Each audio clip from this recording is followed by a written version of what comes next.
Bonjour à tous les amis, très heureux de vous retrouver. Nous sommes le jeudi 24 février et c'est la guerre. Je pensais jamais vous dire ça dans aucune de mes vidéos YouTube.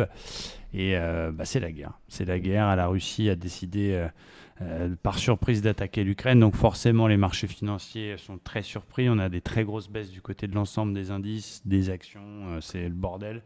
Ça sauve les meubles, on est allé chercher 13 800 du côté du DAX, il est déjà remonté de presque 300 points. Donc vraiment, encore une fois, premier conseil que je peux vous donner dans cette vidéo, c'est rester à l'écart. Essayez bien évidemment pas d'attraper le point bas et d'essayer d'être plus malin que le marché. Faites pas non plus d'all-in short qui peut, parce qu'on ne sait pas ni la réaction États-Unis, ni ce qui va se passer finalement. Voilà, j'ai pris cher quand même forcément du côté des actions que j'ai en position, même si le money management permet de limiter la casse. Et je suis d'ailleurs pratiquement liquide. Donc c'est ce qu'il faut faire. Avancer pas à pas, se concentrer sur le 5 étoiles, suivre le flux et pas essayer de faire le malin. S'il y a une énorme baisse qui se met en place sur les prochaines semaines, eh bien, il y aura d'énormes opportunités dans plusieurs semaines sur les actions.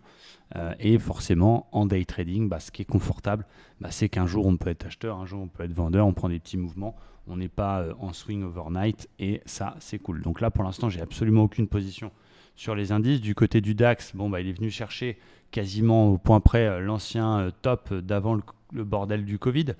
Donc on a effacé finalement tout le Covid. On va dire que c'est une anomalie entre la grosse baisse flash et la remontada. Tout ça, si on fait abstraction, on est de retour sur ces niveaux-là. Donc voilà.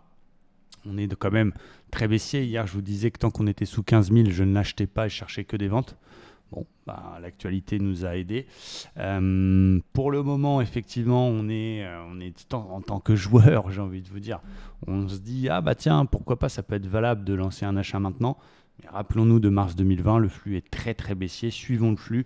Et donc mon plan, ça va être, peut-être de façon extrêmement agressive, il y a un petit short qui se tente sur la réintégration d'OPR, mais ça va être d'attendre les gros niveaux pullback et d'attendre éventuellement un petit pullback du côté des 300-320 pour éventuellement re-shorter le DAX sur cette zone-là qui me paraît le meilleur point d'entrée sur un rebond technique qui se met en place quand même.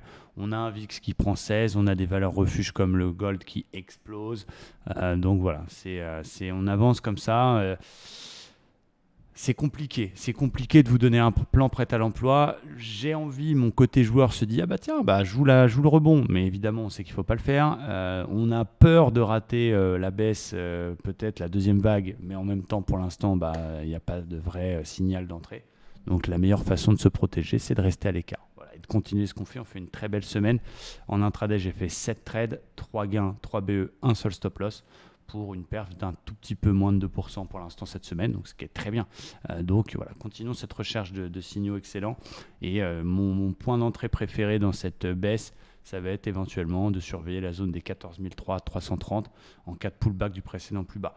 La réintégration OPR peut shorter pour les plus agressifs avec un stop au-dessus de la bougie ici M15, mais là, ça va concerner les sportifs. Du côté du Dow Jones, il prend cher aussi. Le Dow Jones, il a perdu 1000 points. On a tout cassé. On a cassé l'espèce de grosse zone support ici qui tenait. C'est défoncé. On a cassé le vrai précédent plus bas ici, mèche du 24 janvier. Bon, voilà, il n'y a absolument rien sur les grosses UT avant cet énorme plus haut qui pourrait faire polarité. C'est évidemment très très bas, mais quand on regarde bien, c'est pas complètement fou. Ça fait 12% de baisse. On est quand même dans peut-être la troisième guerre mondiale. Donc voilà, j'ai pas envie de vous faire paniquer, mais j'en ai des frissons. Je ne pensais jamais raconter ça un jour sur YouTube. Mais voilà, quelle période. Donc voilà, plutôt évidemment en recherche de short. On a quand même des petites divergences 1 heure qui pour l'instant nous disent de rester à l'écart, d'attendre parce que ça pourrait un petit peu rebondir. Une zone d'intervention intéressante, ce serait cette zone des 33 000 points qui est à la fois un chiffre rond et le précédent plus bas en mèche. La zone un tout petit peu plus haut, 33 400, sera également intéressante. Et bien sûr, si on invalide les divergences et qu'on recasse les plus bas de ce matin, ça peut se prendre. Donc il faut, je pense, privilégier les shorts sur rebond technique. Là, on est en train de faire un petit avalement confirmé. Donc les plus agressifs prendront une petite vente maintenant. Les plus prudents attendront un rebond un petit peu plus puissant pour avoir un meilleur prix d'entrée. Et cet après-midi, on va surveiller aussi les 33 200, le plus bas du jour. Voilà, pour shorter. Donc je répète, short, cassure des plus bas du jour, short, zone 33 000 et où les plus agressifs tenteront une petite vente maintenant. Pas d'achat pour ma part. Voilà, retenons ce qui s'est passé en 2020 et patientons, restons vraiment dans cette recherche de qualité 5 étoiles. Voilà, et pour le Nasdaq, c'est à peu près la même chose. On a un Nasdaq qui plonge.